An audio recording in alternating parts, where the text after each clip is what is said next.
Salut YouTube, dans cette vidéo, je m'apprête à partager avec toi tout ce que j'ai appris sur les zones cardiaques ou les zones de fréquence cardiaque, à quoi elles servent ces zones, comment est-ce qu'on peut estimer ou mesurer ces zones de fréquence cardiaque, est-ce qu'on peut se fier aux zones qui nous sont données par nos montres, ça va être une question à laquelle je réponds également. No, no, no, no, hell no! Et finalement, comment est-ce qu'on peut concrètement appliquer ces différentes zones cardiaques à l'entraînement et quels bénéfices on va retirer si on utilise ces zones correctement. Sans plus attendre, toutes les informations dans cette vidéo.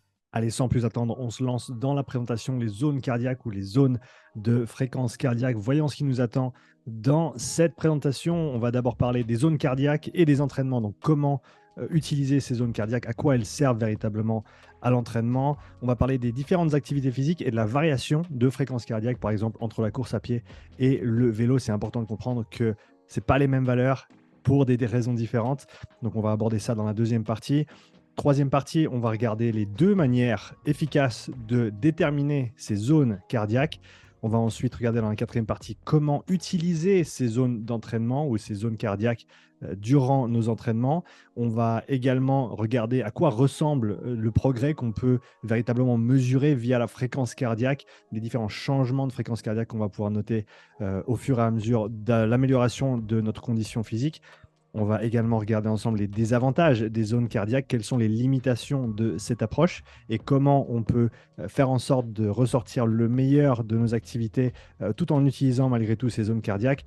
Finalement, je te donnerai mes conclusions et quelques petits conseils d'entraînement complémentaires qui sont à mon sens des principes fondamentaux de l'entraînement autour du conditionnement, du cardio, de la condition physique.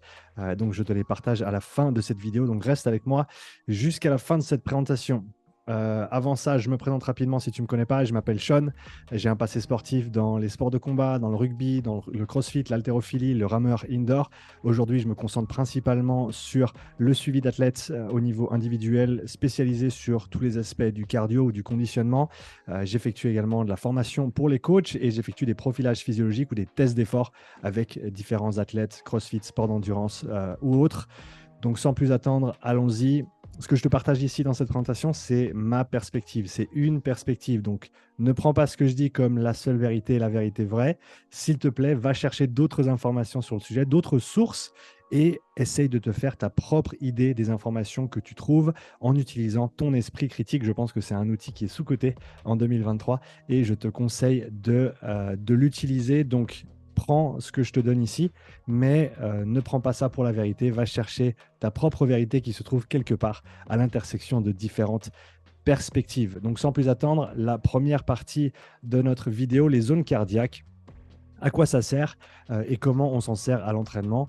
La première chose à comprendre, c'est qu'il y a différents états dans lesquels le corps peut se trouver selon l'intensité à laquelle tu opères ou tu évolues dans différentes activités physiques. Donc, pour faire simple, on va prendre des modalités qui sont cycliques, donc de la course à pied, du vélo, à une allure constante. Et selon l'allure à laquelle tu te trouves, eh ben, ton état interne ne va pas être le même. Et la manière la plus simple de comprendre cela, c'est avec l'analogie de l'eau. L'eau, tu la retrouves, en tout cas telle qu'on la connaît sur Terre, dans 3 états principalement. Les spécialistes pourront me dire qu'il y a plus d'états que ça, et je suis d'accord. Mais pour simplifier, hein, on va utiliser des concepts assez simples aujourd'hui. L'eau, on la retrouve dans 3 états. En dessous de 0 degré Celsius au niveau de la mer, on va être dans l'état solide, donc on va avoir de la glace. Entre 0 et 100 degrés liquide, en dessus de 100 degrés gaz. Donc, on va retrouver ces 3 différents états et c'est intéressant de se dire que le corps évolue de la même manière. Et le 0 degré et le 100 degrés, qui sont ces points de transition d'un état à l'autre, en physiologie de l'exercice, on appelle ça des seuils.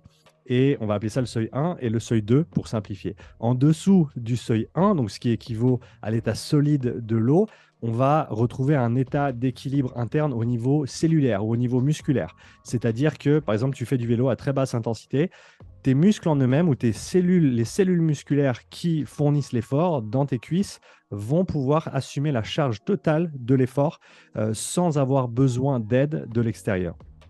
Une fois que tu dépasses ce premier seuil, on se retrouve dans un équilibre cette fois-ci systémique, c'est-à-dire que le muscle en lui-même ne peut plus maintenir la charge de travail individuellement et tu dois faire appel au reste du corps pour venir t'aider. Donc, ça reste un état interne qui est stable, mais c'est un état qui est un peu plus soutenu, qui est un peu plus coûteux aussi au niveau énergétique. Et donc, c'est ce qu'on retrouve entre le seuil 1 et le seuil 2. En dessus du seuil 2, cette fois-ci, on a une perte de l'équilibre interne, une perte de l'homéostasie qui nous fait tendre rapidement vers l'échec. Si tu comprends ça, tu as déjà compris énormément de choses quand on parle de physiologie de l'exercice, surtout l'aspect cardio-conditionnement. Donc, c'est un concept qui est très, très important. Non, ces seuils ne sont pas parfaits. Non, ces seuils ne sont pas exacts. Tout comme la température à laquelle l'eau bout au niveau de la mer, c'est 100 degrés. Si tu vas en haut de l'Everest, c'est 68 degrés Celsius. Donc, ces seuils changent en fonction de différents paramètres. Mais ça, tu retrouveras des informations dans d'autres vidéos sur ce sujet en particulier.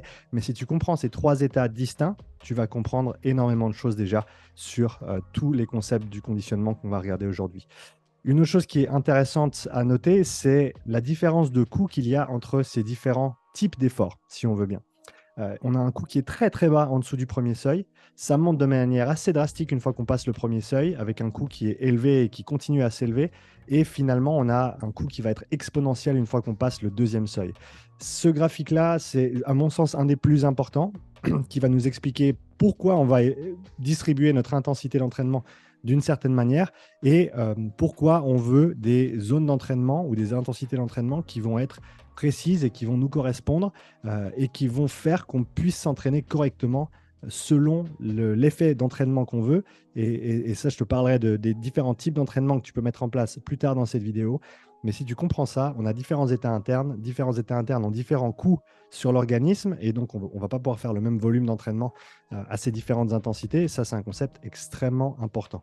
Et donc, les zones cardiaques viennent se superimposer sur ce concept de physiologie et nous permettent d'organiser nos entraînements de manière structurée, de manière un peu plus détaillée. Quand tu entends quelqu'un parler d'un modèle à 3 zones, eh ben c'est ce qu'il veut dire, c'est qu'il parle des domaines d'intensité que tu vois en bas ici, domaine modéré, domaine élevé, domaine sévère. Donc, ces 3 zones, certes, mais c'est basé directement sur la physiologie. Quand on parle d'un modèle à 5 zones, on va se retrouver avec ce découpage que tu vois juste en dessus. Alors, il faut noter que certaines personnes parlent de la zone 2 comme chevauchant ce premier seuil. Donc, selon la philosophie de l'entraîneur, eh ben, ces zones peuvent varier légèrement, mais en général, c'est comme ça que ça se distribue. Donc, tu peux voir l'importance des zones cardiaques. Une fois qu'on a défini ces zones, on va pouvoir s'entraîner aux bonnes intensités par rapport aux effets d'entraînement qu'on recherche et bien pouvoir quantifier sa charge d'entraînement. On veut que nos entraînements ils soient rentables, c'est-à-dire qu'on veut que tout ce qu'on investit en termes d'énergie, d'effort et de temps dans nos entraînements nous donne le meilleur retour sur investissement. Et pour ce faire, c'est important de comprendre qu'est-ce que va nous coûter chaque entraînement, qu'est-ce que va nous apporter chaque entraînement et comment est-ce qu'on peut organiser sa semaine, ses mois, ses années d'entraînement afin d'être le plus rentable possible. Maintenant, on va aborder un sujet qui est très très important à comprendre, c'est les variations de fréquence cardiaque selon les activités physiques. C'est une question d'échelle, c'est-à-dire que si tu cours ou si tu fais du vélo, par exemple, pour prendre un exemple très très concret et assez simple, eh ben, tu ne vas pas avoir les mêmes fréquences cardiaques aux mêmes intensités d'effort. Donc, pour te donner un exemple très concret ici, on peut voir une échelle de 1 à 10 sur l'échelle d'effort, simplement. Un effort de 1 sur 10, c'est un effort qui est très très très facile, que tu peux maintenir virtuellement à l'infini. Un effort de 10 sur 10, c'est quelque chose qui va être très très dur et que tu vas vraiment pas pouvoir tenir très très longtemps. Et si on regarde cette échelle et qu'on compare un effort à vélo et un effort en course à pied, eh ben, tu vois que à 1 sur 10, déjà, pour une même personne, on va pas avoir la même fréquence cardiaque. À 10 sur 10, on va pas avoir la même fréquence cardiaque. Et sur toute l'échelle d'intensité entre le 1 sur 10 et le 10 sur 10, on va avoir des variations d'une activité à l'autre. Et donc, c'est important de comprendre aussi que ça va avoir une répercussion directe sur nos zones cardiaques, nos zones d'entraînement cardiaque. Et du coup, eh ben, on ne va pas avoir les mêmes fréquences cardiaques selon les différentes zones dans lesquelles on opère, et si on change de modalité. Donc, on ne peut pas transférer des zones d'un vélo à une course à pied. On ne peut pas transférer des zones de la course à pied à la natation, par exemple. Non, les zones vont être individuelles à la modalité. Et je vais t'expliquer pourquoi tout de suite. Donc, il y a plusieurs raisons pour lesquelles on a ces variations de fréquence cardiaque d'une activité à l'autre. Tout d'abord, on a la position du corps dans l'espace. Si tu es assis sur un vélo, si tu es debout en train de courir, si tu es assis sur un rameur ou si tu es couché, si tu es à l'horizontale dans l'eau pour nager, eh ben, ce n'est pas du tout le même effet sur le cœur, pas du tout les mêmes demandes, simplement du fait de la gravité. du fait de la gravité et de dans quelle mesure le cœur doit pousser le sang vers le haut, vers le bas ou simplement à gauche et à droite. Eh ben, ce n'est pas du tout le même type d'effort qui est demandé. Et donc déjà à ce niveau-là, on va avoir des différences significatives. Et ça, tu peux le tester très très facilement. Couche-toi dans ton lit, regarde ta fréquence cardiaque, lève-toi, regarde ta fréquence cardiaque. Ce n'est pas la même fréquence cardiaque, donc la position du corps a une influence directe sur la fréquence cardiaque. On a également la masse musculaire qui va être recrutée selon l'activité. En course à pied, on a légèrement plus de masse musculaire qui est recrutée que quand on fait du vélo, par exemple, ce qui va engendrer notamment une VO2 max qui va être plus élevée en général, et également une fréquence cardiaque qui est plus élevée. On a plus de demandes au niveau du sang, de l'apport d'oxygène, et donc le cœur va devoir battre un petit peu plus fort pour une intensité entre guillemets équivalente, si on prend cette échelle encore une fois de 1 à 10 en termes d'effort, entre par exemple la course à pied et le vélo. Et troisième raison, on a des différences de type de contraction. Imagine quand tu cours, à chaque fois que tu poses le pied, tu as un à-coup, tu as un impact, tu as un certain niveau de tension musculaire qui va être généré. Et ça va être différent du vélo, par exemple, qui a un mouvement qui est cyclique et qui est très, très lisse. On ne va pas avoir d'à-coup, on ne va pas avoir les mêmes types de contractions. Et donc ça a aussi une influence sur le flux sanguin et donc sur les fréquences cardiaques. Donc ce dont il faut se rappeler, c'est qu'on n'a pas les mêmes fréquences cardiaques selon la modalité qu'on va employer. 3. Comment est-ce qu'on va déterminer les zones cardiaques? Je vais déjà te montrer comment ne pas déterminer ces zones cardiaques. Et ensuite, quelles 2 stratégies tu peux employer pour les déterminer pour toi-même. Donc la mauvaise approche, malheureusement, c'est celle des pourcentages de fréquence cardiaque, que ce soit des pourcentages de fréquence cardiaque max ou des pourcentages de fréquence cardiaque réserve. Ça reste des estimations grossières qui s'appliquent à certaines personnes, mais qui malheureusement ne vont pas fonctionner pour tout le monde. Et si ça fonctionne pour toi sur une activité, ce n'est pas dit que ça fonctionne pour toi sur une autre activité. Beaucoup des différentes montres de sport, donc Polar, Garmin, Whoop et d'autres également, vont utiliser ces différents pourcentages. Alors, je peux te montrer dans une autre vidéo comment individualiser tes zones d'entraînement, notamment sur la Garmin, si tu es intéressé. Donc, laisse-moi un commentaire sous cette vidéo si tu es intéressé par ces informations et je te montrerai comment individualiser tes zones dans ta montre ou dans ton application mobile. Mais en tout cas, ce qu'il ne faut pas faire, c'est prendre des pourcentages fixes de fréquence cardiaque max ou de fréquence cardiaque réserve, encore une fois, et établir tes zones sur ces bases-là. Encore une fois, c'est des estimations grossières qui ne s'appliquent pas à tout le monde. Et 2, ça ne te permet pas d'évoluer dans le temps. Parce qu'au fur et à mesure des entraînements, tes fréquences cardiaques vont changer. Et en tout cas, je l'espère pour toi. Et donc, ces zones vont potentiellement changer aussi en termes de pourcentage. Et les zones fixes, comme elles sont notées ici, ne se prêtent pas à la modification, à leur modification au fil du temps, au fur et à mesure de tes progrès, alors que tu devrais pouvoir faire évoluer tes zones, faire évoluer tes fréquences cardiaques au fur et à mesure que tu progresses. Donc malheureusement, ce n'est pas une bonne approche. Une autre raison pour ça, c'est que souvent ces pourcentages sont basés sur une fréquence cardiaque max qui va être calculée. Et le souci avec 220 moins l'âge, c'est qu'on a une énorme variation d'une personne à l'autre. Il s'avère que c'est à peu près 220 moins l'âge, plus ou moins 15 battements. Plus ou moins 15 battements, comme j'aime bien dire, c'est pas une fourchette, c'est un râteau. C'est beaucoup trop large pour être exact. Il y a énormément de variations d'une personne à l'autre. Encore une fois, selon la modalité, vélo ou course à pied, eh ben, pour une des deux, peut-être que c'est correct pour toi. Pour l'autre, ça peut être complètement à côté de la plaque, étant donné qu'on ne va pas avoir les mêmes fréquences cardiaques. Et donc, baser des pourcentages sur cette mesure théorique ou sur ce calcul, malheureusement, ce n'est pas une approche cohérente. Je te montre quelques exemples très, très concrets de personnes que j'ai évaluées personnellement, donc via les tests d'effort que je fais. Et tu peux voir la fréquence cardiaque au premier seuil. Le premier seuil, je te rappelle, c'est cette transition zone 2, zone 3, donc le haut de la zone 2, si tu veux bien. Et on voit que pour la personne en haut à gauche, 70% ou 70%, on est pile poil sur ce qui est noté en pourcentage de fréquence cardiaque max. Par contre, la personne à droite, on est à 54%. Et la personne à gauche, on est à 79%.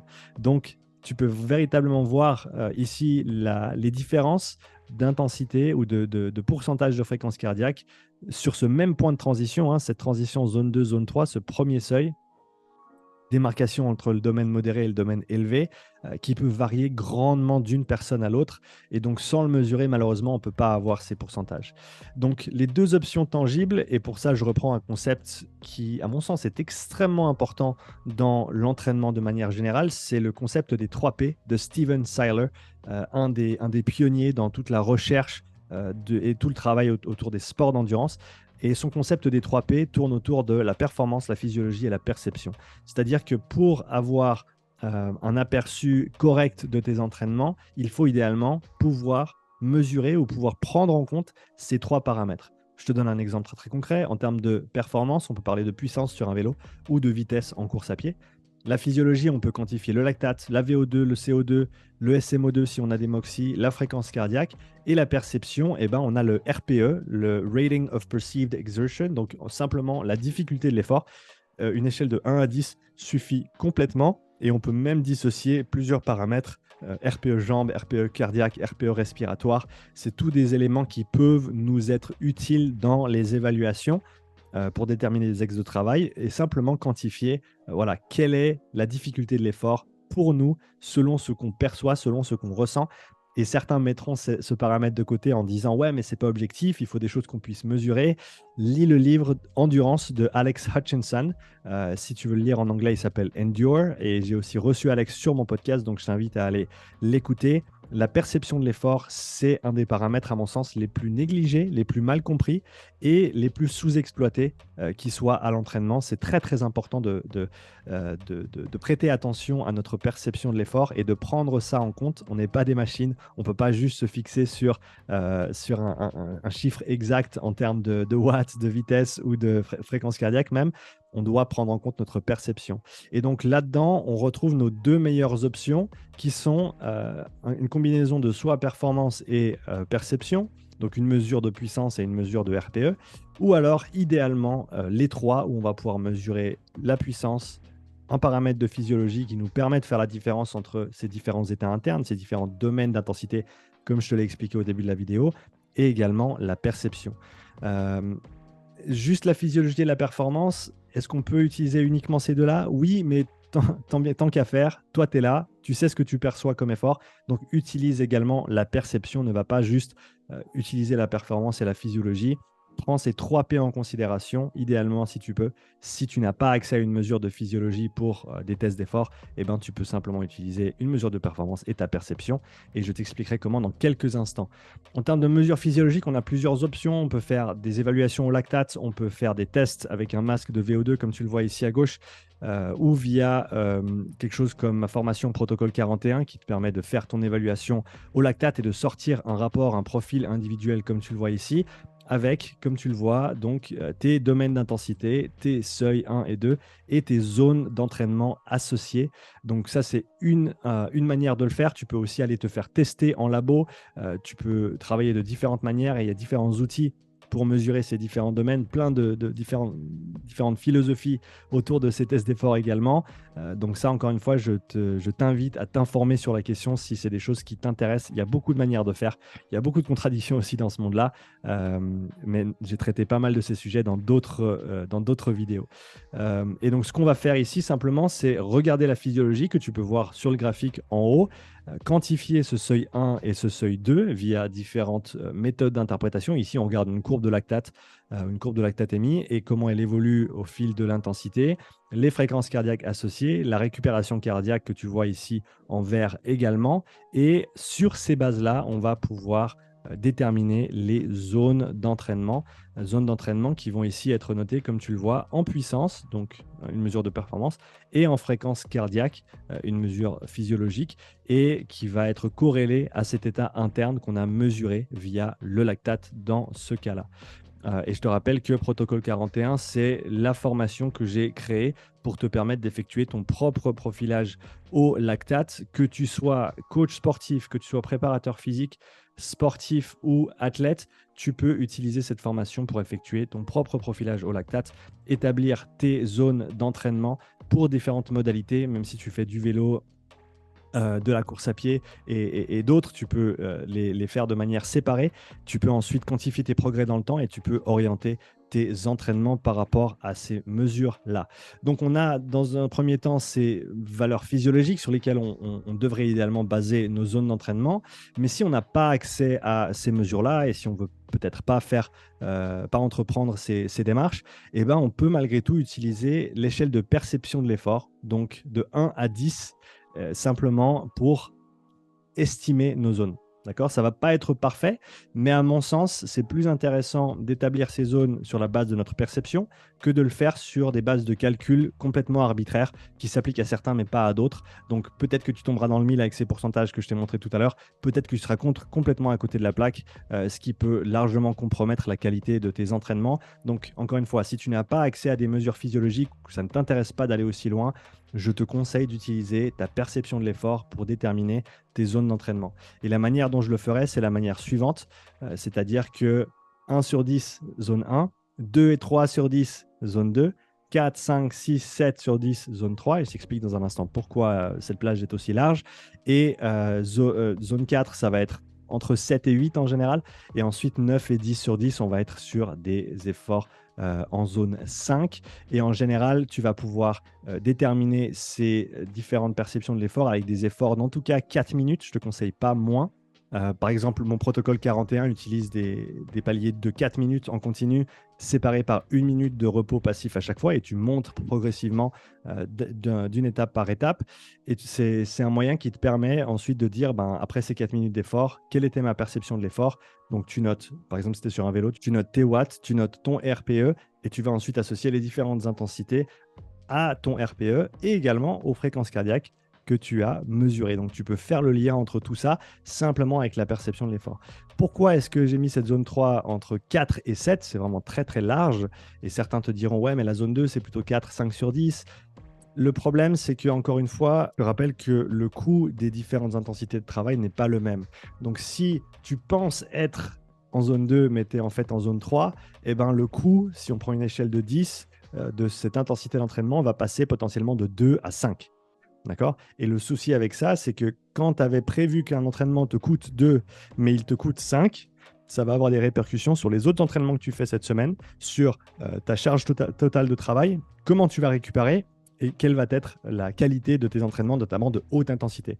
En général, si ta basse intensité est un peu trop haut, invariablement, ta haute intensité va être un petit peu plus basse que ce qu'elle devrait être parce que tu dois compenser quelque part. Et donc, si sur ta basse intensité, tu ne respectes pas les bonnes intensités, ça va te coûter un petit peu plus. Et ce que tu as dépensé sur ces bases d'intensité que tu n'aurais pas dû dépenser à la base, ça va te coûter sur les hautes séances. Donc, comme dit Charlie Francis, keep your highs high and your lows low. Garde tes hautes intensités à haute intensité et garde ta basse intensité à basse intensité pour vraiment pouvoir partager ces coûts et optimiser ces intensités d'entraînement.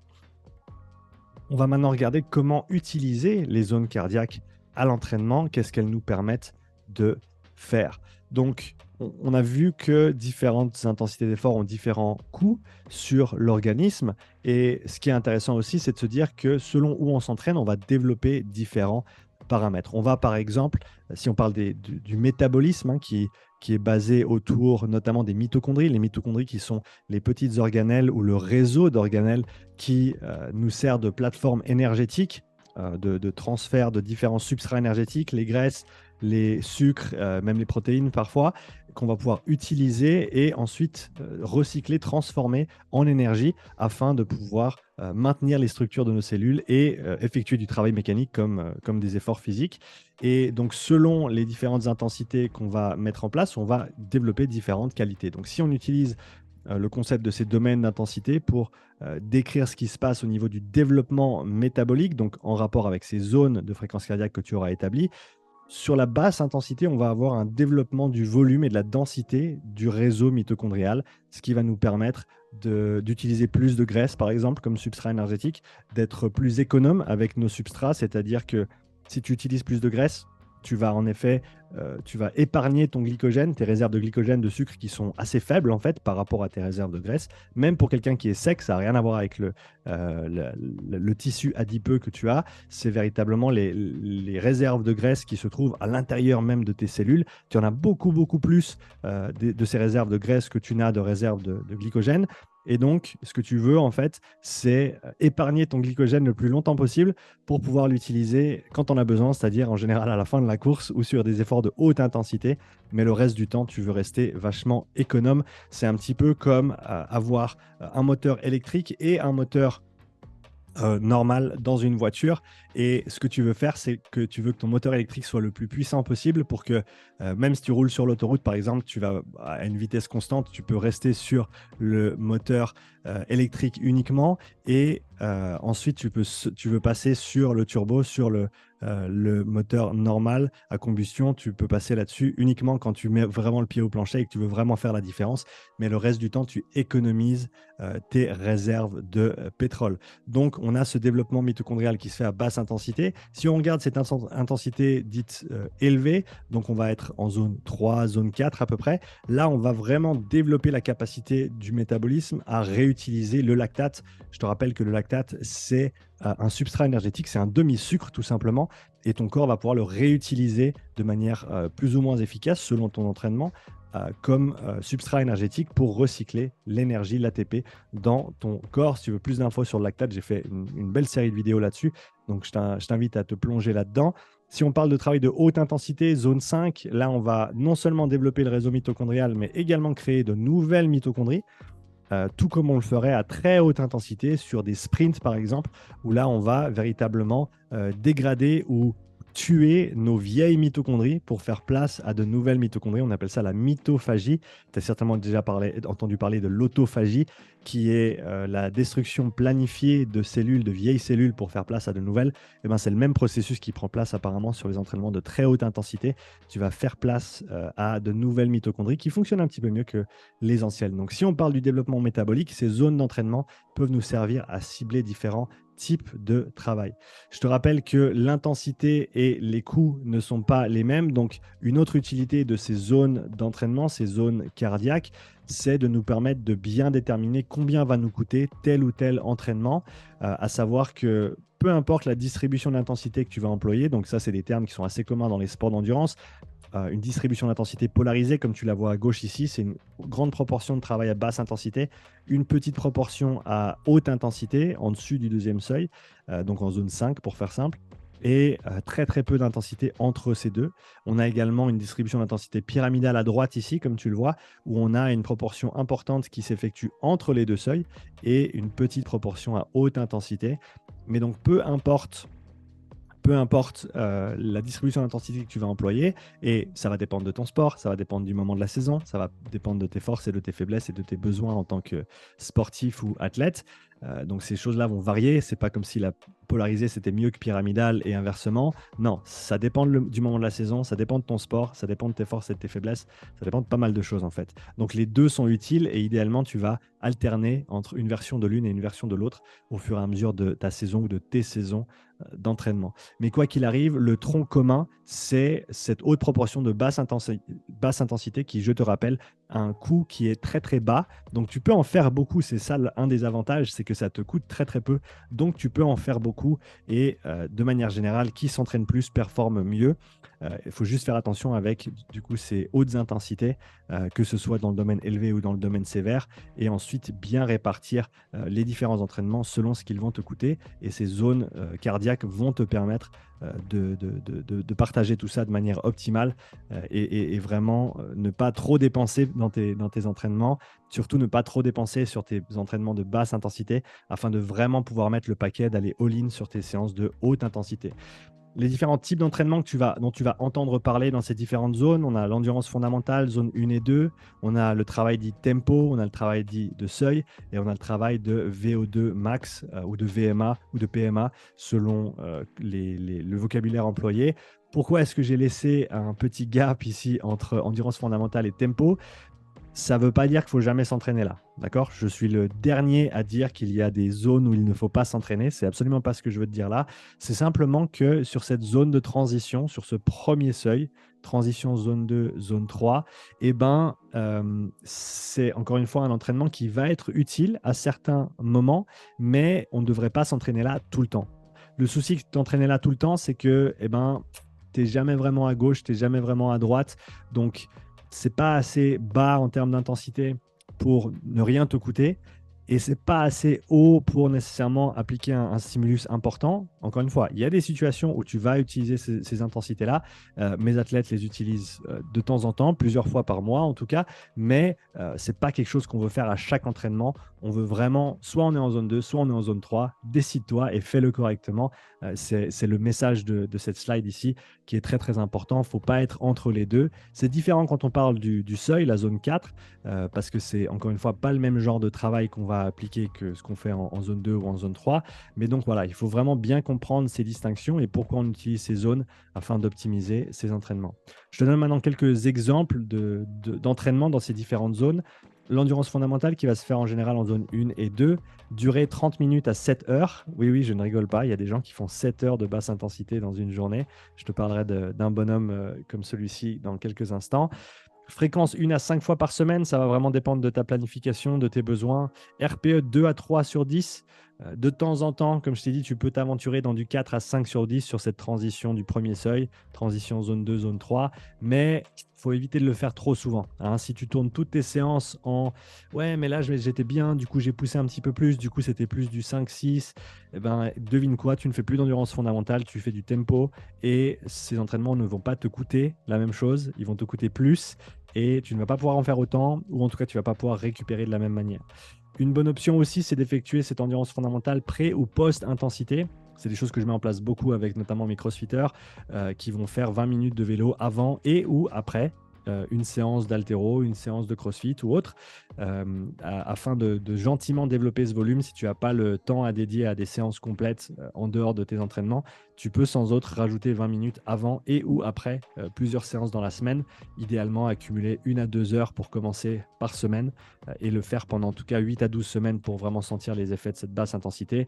Toujours privilégier le volume à l'intensité pour cette endurance fondamentale. Ça ne sert à rien de pousser l'intensité sur ces séances-là parce que tu te sens bien. Je préfère que tu rajoutes 10 minutes à ta séance plutôt que tu rajoutes 10 watts à ta séance.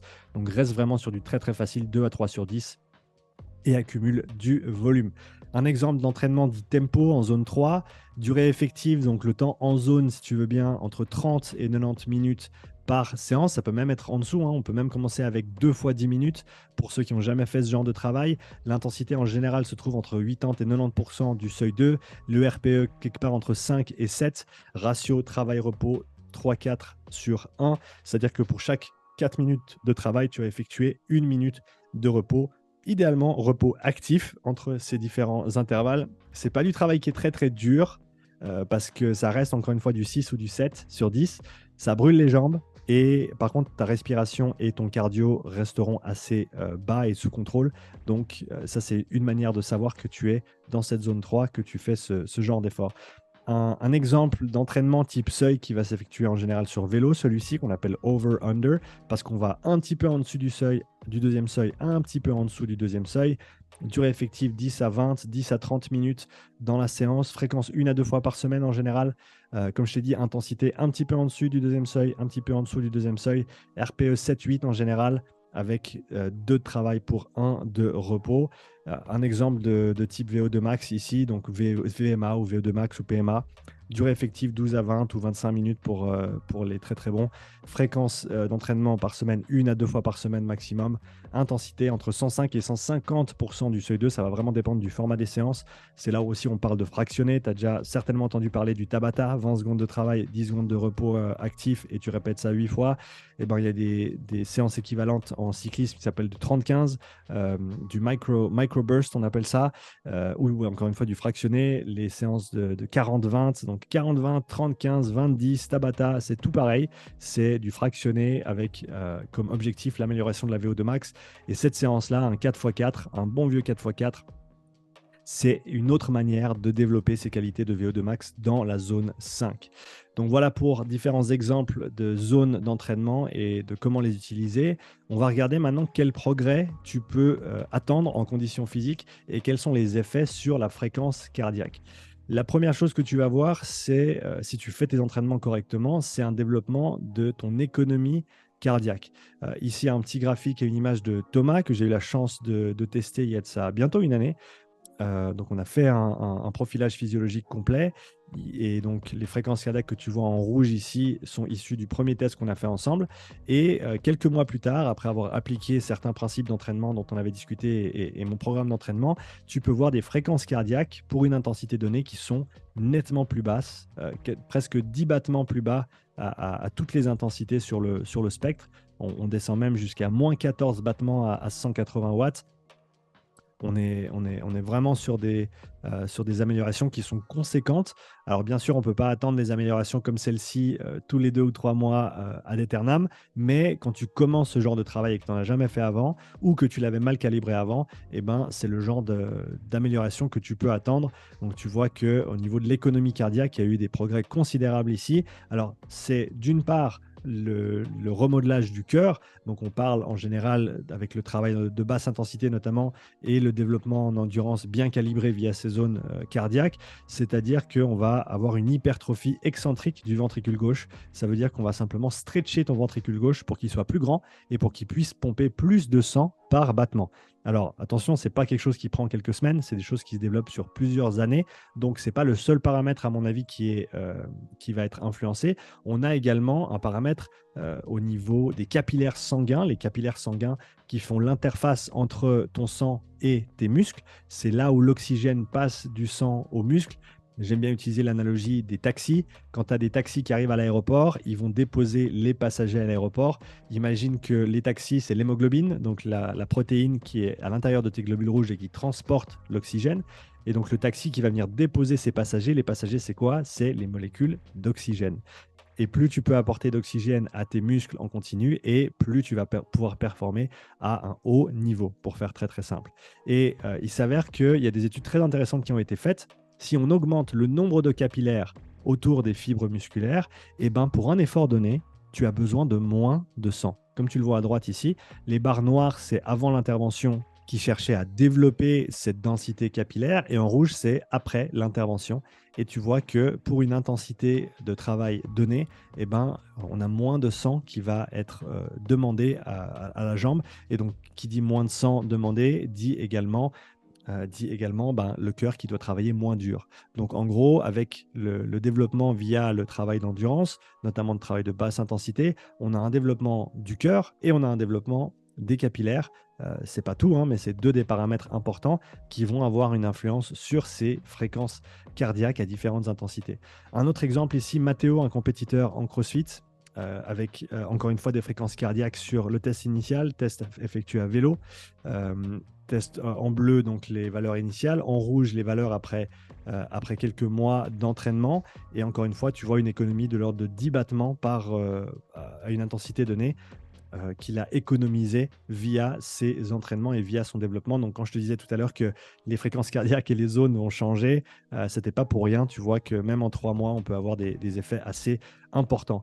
Un autre exemple ici avec Andreas. Andreas qui a effectué son premier test avec moi en octobre dernier. Ce n'était pas 2021, c'était 2022. Petite erreur sur le graphique. Les fréquences cardiaques en bleu que tu vois ici. Et ce qui est intéressant à noter aussi ici, c'est que sur le retest qu'il a fait quelques mois plus tard, non seulement il a fait 2 paliers de plus sur le test, donc une amélioration de performance bien sûr, mais on a plus de 10 battements supplémentaires à l'intensité maximale. Qu'est-ce que ça veut dire? Est-ce que sa fréquence cardiaque maximale a changé véritablement? Alors, moi, je te dirais que sa FC max n'a pas changé. Par contre, la FC max qu'il est capable d'atteindre sur un protocole donné et un effort donné, elle est plus importante. Pourquoi? Parce que on a entraîné son organisme, on a notamment développé ses jambes via l'endurance fondamentale et d'autres types d'entraînement également. On a développé tout ce qui est au niveau métabolique, tout ce qui est au niveau capillaire, tout ce qui est au niveau cardiaque. mais principalement au niveau des jambes, les jambes qui le limitaient grandement dans ses efforts avant, qui le limitent un petit peu moins maintenant. Et qu'est-ce que ça veut dire? Ce 166 qui est passé à 177 en fréquence cardiaque max sur ce test-là, ça veut simplement dire qu'on a débridé un petit peu les jambes, ce qui nous a laissé exploiter un petit peu plus son cœur. Donc, si on avait pris 166 comme ça, FC max de départ, même en disant bah, elle est mesurée, elle n'est pas calculée, donc ça va être plus exact. Oui, mais est-ce que c'était vraiment sa fréquence cardiaque max ou est-ce que sur ce protocole-là, il n'était pas capable d'atteindre sa fréquence cardiaque max du fait que ses jambes le limitaient? Donc ça, c'est encore une chose à prendre en compte quand on parle de fréquence cardiaque max, même si elle est mesurée, ce n'est pas nécessairement ta véritable fréquence cardiaque maximale. On parle également de récupération cardiaque, c'est-à-dire la vitesse à laquelle tu peux récupérer ta fréquence cardiaque entre deux intervalles ou entre deux efforts. Là, tu vois un exemple de Tim avec qui j'ai eu la chance de travailler. On a fait du travail en course à pied, principalement du travail de très basse intensité pour Tim. Il m'avait dit que c'était très très dur pour lui d'aller aussi lentement que ça, mais il s'y est tenu, il s'y est filé, il a fait les entraînements pendant près de 2 mois. Et ce que tu vois là, c'est encore une fois une amélioration considérable, non seulement de son économie cardiaque, comme on l'a vu dans les slides précédents, avec cette courbe rouge qui est plus basse que la courbe bleue pour des intensités équivalentes. On voit qu'il effectue également un palier de plus sur l'évaluation. Mais ce qui est d'autant plus important et d'autant plus intéressant ici, c'est les barres que tu vois en bas à droite, la récupération cardiaque qui s'effectue dans la minute de repos. Je t'ai parlé du protocole tout à l'heure, 4 minutes de travail, 1 minute de repos. Et là, pendant la minute de repos, il est passé parfois de 20 battements à 40 battements récupérés en 1 minute, ce qui est énorme, ce qui est vraiment, vraiment considérable. Imagine qu'en 1 minute, tu puisses récupérer le double de fréquence cardiaque que ce que tu fais à l'heure actuelle. C'est des choses qui sont non négligeables. Alors là, on n'est pas simplement sur des paramètres cardiaques, on a également l'équilibre au niveau nerveux qui va jouer un rôle, cet équilibre parasympathique, sympathique. Et en gros, pour faire simple, l'entraînement d'endurance fondamentale de basse intensité va avoir un effet sur la branche parasympathique de notre système nerveux qui va notamment influencer les fréquences cardiaques et la manière dont la fréquence cardiaque baisse et également sur la fréquence cardiaque au repos. Donc ces effets-là sont à attribuer à un développement cardiaque, un développement capillaire, un développement métabolique, mais également à des changements au niveau nerveux. Je te rappelle que toutes ces adaptations prennent énormément de temps. Donc, on ne peut pas nécessairement dire ah, ben, il récupère 2 fois plus vite qu'avant en 2 mois, du coup, son cœur a doublé de taille. Ce n'est pas des choses qu'on peut dire. Ce serait complètement faux de dire ça d'ailleurs. Je dirais que le système nerveux, c'est certainement celui qui peut s'adapter et changer le plus rapidement possible. Surtout si quelqu'un fait beaucoup d'intensité et est très, on va dire, penché du côté sympathique et du coup, contrebalancer ça avec de l'entraînement de basse intensité qui a une dominante parasympathique peut avoir un effet assez rapide sur les fréquences cardiaques et notamment sur la récupération de la fréquence cardiaque. Quoi qu'il arrive, Tim récupère plus vite et récupère mieux entre 2 efforts, ce qui est le principal. On va parler maintenant des désavantages des zones cardiaques. Quelles sont les choses à prendre en considération avec ces zones cardiaques? Alors déjà, on a tous les facteurs d'influence interne et externe sur la fréquence cardiaque. Attention, accroche-toi parce qu'il y en a. La température, l'humidité, l'hydratation, la caféine, le stress ou l'excitation, la fatigue, la nutrition, tous des paramètres qui vont influencer ta fréquence cardiaque d'un jour à l'autre. Et tu vas me dire, ouais mais Sean, tu m'as dit qu'on pouvait utiliser les zones cardiaques, donc qu'est-ce qui se passe? Qu'est-ce que tu racontes? Et ça va être influencé de partout.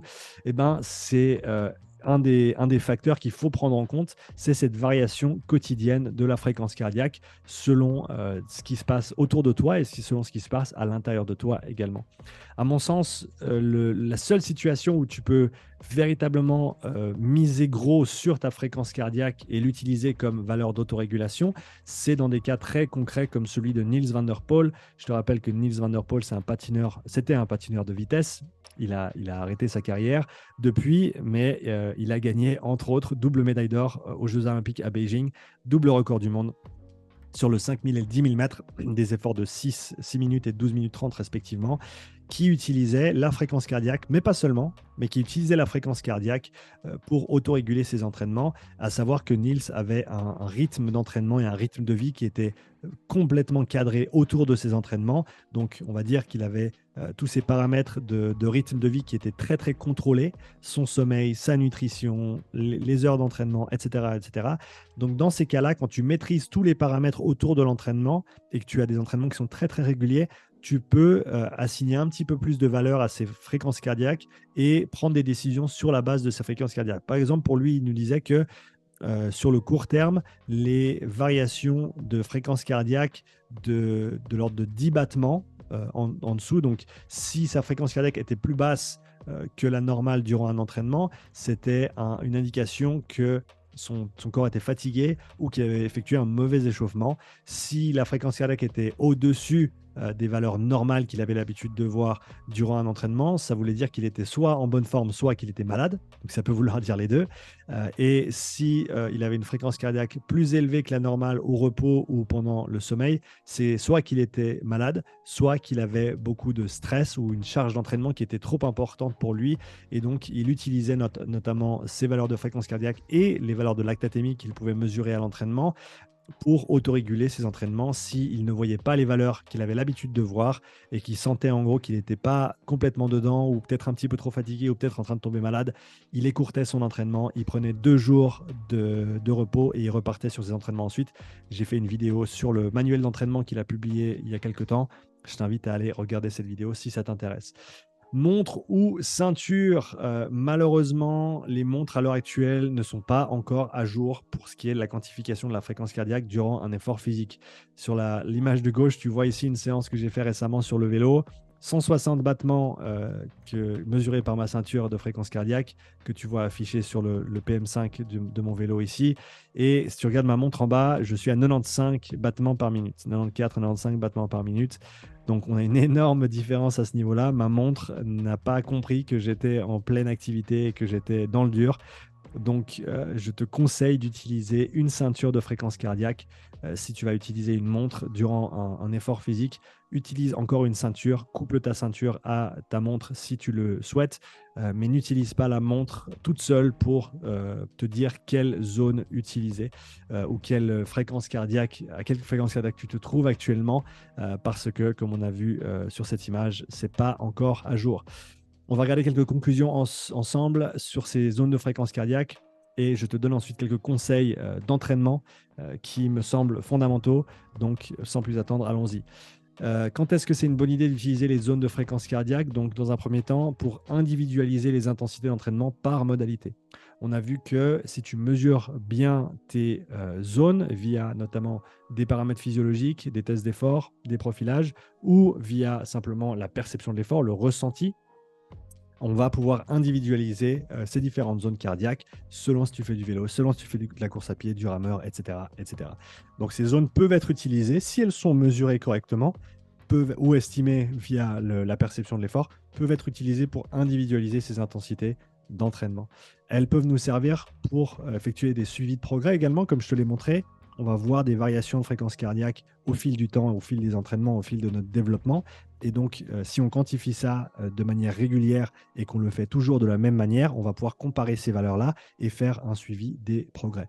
On va pouvoir réguler, bien sûr, l'intensité de l'entraînement, comme je te l'ai expliqué tout à l'heure, en utilisant ces zones de fréquence cardiaque.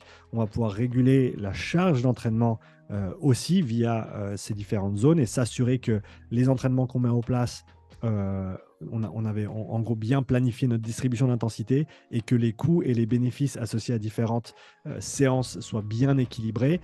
Ce qu'il faut éviter, comme on l'a vu, c'est les pourcentages de fréquence cardiaque max, malheureusement, qui ne vont pas être pertinents à utiliser. Et comme je te l'ai dit déjà, on ne veut pas uniquement se fier à la fréquence cardiaque à l'entraînement. Ce n'est pas une valeur exacte, ça va être une valeur à prendre en compte avec d'autres paramètres. Et donc, j'enchaîne directement sur les conseils d'entraînement que j'ai pour toi et directement dans la lignée de l'idée de ne pas se fier uniquement à la fréquence cardiaque. Utilise ce principe des 3 P de Steven Seiler pour la gestion de l'intensité de tes séances. Garde un œil sur la performance, donc les watts si tu es en vélo, la vitesse si tu es en course à pied. Garde un œil sur ta physiologie via notamment la fréquence cardiaque dont on a parlé beaucoup aujourd'hui, mais utilise également ta perception de l'effort. La magie se trouve à l'intersection de ces 3 P et si tu peux utiliser ces 3 P à l'entraînement, tu sortiras avec de meilleures séances et tu pourras mieux réguler ce que tu fais. Il y a la gestion de l'intensité sur la semaine qui est très très importante aussi. Beaucoup de monde s'entraîne de cette manière-là. C'est-à-dire que tu essaies de t'entraîner dur chaque jour, mais au final, c'est pas dur chaque jour parce que tu ne peux pas t'entraîner dur chaque jour. Donc, ce que je te conseille, c'est de polariser ta semaine, de polariser tes intensités d'effort au cours de ta semaine afin que tu aies véritablement des jours qui soient difficiles, keep your highs high, keep your lows low, comme je te le disais tout à l'heure, et véritablement des séances qui sont faciles, des jours de développement qui vont te permettre de récupérer et de continuer à te développer sans que ça te coûte trop. Donc rappelle-toi, si tes entraînements de basse intensité sont effectués un peu trop fort, et ben au final tes entraînements de haute intensité seront par défaut effectués un peu moins fort que ce que tu le veux. Si on parle de la gestion de l'intensité sur la saison, une anecdote que j'aime bien sortir de Matt Fraser, pour ceux qui connaissent ce bonhomme qui a gagné 5 fois les CrossFit Games. La plupart des gens, au moment des Open qui se trouvent en février, au début de la saison compétitive de CrossFit, la plupart des gens se trouvent dans cette situation-là. Ils ont fait beaucoup de haute intensité, beaucoup de travail spécifique, et leur plafond de performance est illustré par cette ligne ici en trétier. Et ben Matt, lui, se focalisait en pré-saison sur le développement de sa base, l'endurance fondamentale, l'endurance longue, qui lui permettait ensuite d'aller détruire tout le monde aux Games véritablement. Et il y a une année où il a gagné les Open en février, il a dit ouais, j'aurais pas dû être en forme, j'aurais pas dû gagner à ce moment-là. Qu'est-ce qu'il voulait dire? Ben, il voulait simplement dire que sur toute la pré-saison, il avait simplement développé sa base, il n'avait même pas fait de travail spécifique CrossFit. Et il arrivait quand même en février à battre tous ceux et celles, tous ceux qui avaient fait du travail spécifique pendant des mois et des mois. Et il lui restait encore 5-6 mois de développement spécifique sur son CrossFit afin de battre tout le monde aux Games. Donc n'oublie pas ton développement général sur la saison si tu veux performer au plus haut niveau. Maintenant, si on parle de gestion de l'intensité sur une carrière, le travail de haute intensité va avoir un potentiel de développement limité dans le temps et donc favorise le travail de basse intensité dans la durée, donc développement sur plusieurs années. C'est là où la magie opère. On arrive à la fin de cette présentation, donc si tu as des questions, n'hésite pas à les poser dans les commentaires. C'était un plaisir d'échanger avec toi aujourd'hui.